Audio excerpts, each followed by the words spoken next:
La santé intestinale, un sujet qui touche tout le monde, qui interpelle chacun d'entre nous, parce que je connais personne qui est constipé, qui se sent bien et confortable.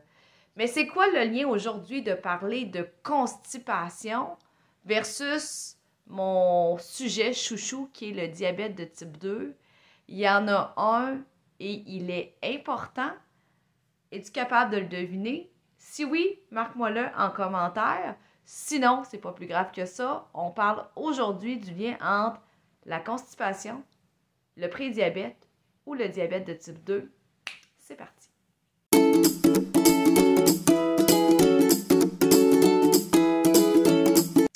Allô, moi mon nom c'est Véronique Plante, je suis nutritionniste diététiste professionnelle ayant une très forte passion pour la prévention et le traitement du diabète de type 2, donc c'est-à-dire le prédiabète et le diabète de type 2.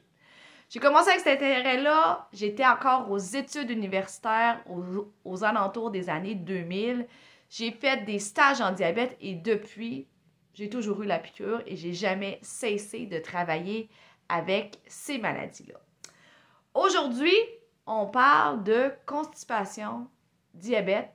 C'est quoi le lien? Ben, beaucoup de gens que je rencontre vont me dire que hey, je suis diabétique, je tente le mieux que je peux de contrôler mon taux de sucre. Puis pour y arriver, ce que j'ai fait, c'est que j'ai coupé les glucides. Donc, j'ai coupé les pains, les pâtes, les patates douces. Donc, bref, les produits céréaliers dans mon assiette équilibrée pour mieux gérer mon taux de sucre. Ce qui m'a aidé un peu, mais là, j'ai un autre problème.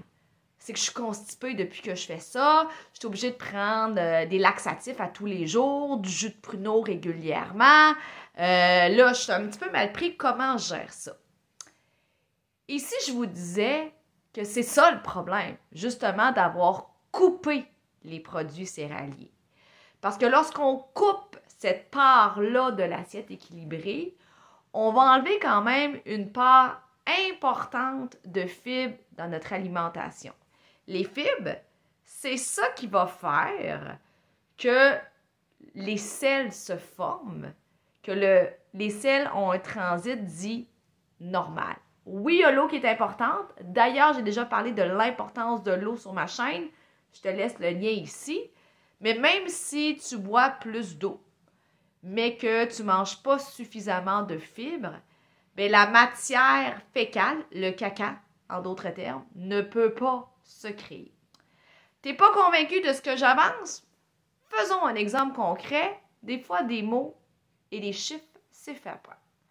Donc, prenons l'exemple de mon assiette équilibrée, donc où il y a la moitié de l'assiette en légumes, le quart en protéines et le quart en produits céréaliers. Et tu décides de couper ce groupe alimentaire-là dans le but de mieux gérer ton sucre. Donc, les fibres qui vont rester dans l'assiette sont les légumes et ou les fruits.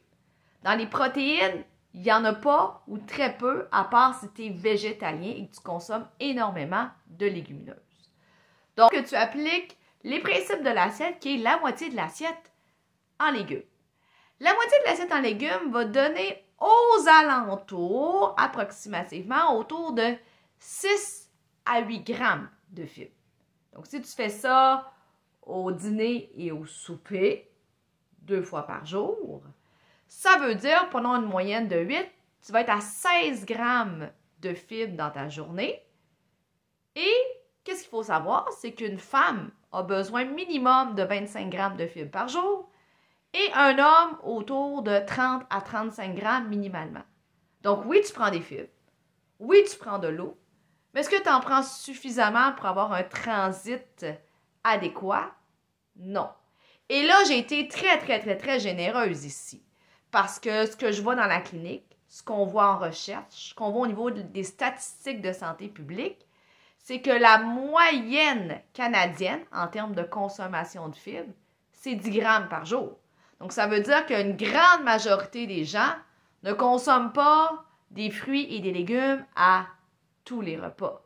Donc, dans cette perspective-là, au-delà du fait que les produits céréaliers sont peut-être bannis de ta vie, bien, si en plus tu ne manges pas de fruits et de légumes plusieurs fois par jour, ben, tu risques encore plus d'être constipé.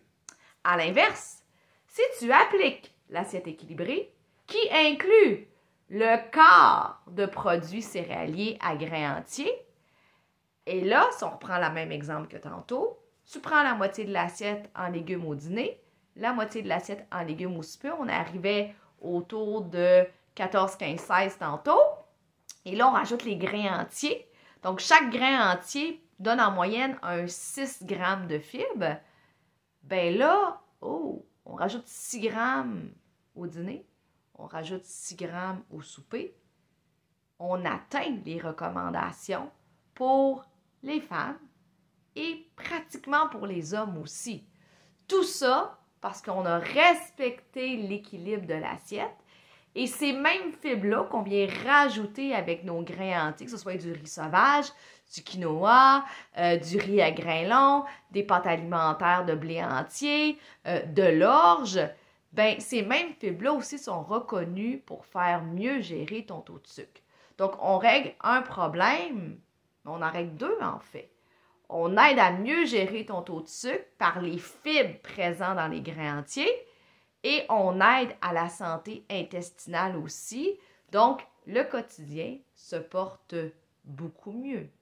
Donc, voilà une raison pourquoi toute personne prédiabétique ou diabétique de type 2 devrait manger des grains entiers au repas pour éviter d'être constipé, mieux se sentir, tout en gérant son taux de sucre. C'est-tu pas merveilleux? On capote.